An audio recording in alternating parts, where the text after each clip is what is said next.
ఇది నిన్నటి video continuation అండి. గ్రహణం తర్వాత ఆ శివయ్యను దర్శించుకుందాము అని అందరం రెడీ అవుతున్నామని చెప్పాను కదా.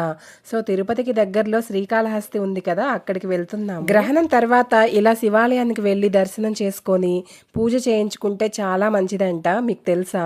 తెలిస్తే కామెంట్ చేయండి. సో ఇంకా మేమైతే స్టార్ట్ అయిపోయాము. చాలా రోజుల తర్వాత ఆర్టీసీ బస్సులో ట్రావెల్ చేశాను. మా ప్లాన్లో కొన్ని చేంజెస్ వల్ల ట్రైన్ మిస్ అయిపోయాము. సో దట్ ఇలా సడన్గా బస్సులో వెళ్ళాము. తిరుపతి నుంచి ఇంచుమించు 45 మినిట్స్లో కాళహస్తి చేరుకున్నాము.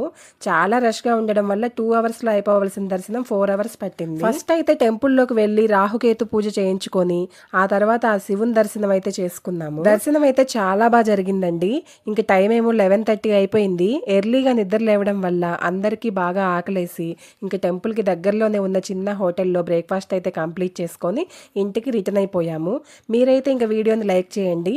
ఇంకంతే వీడియో. బాయ్.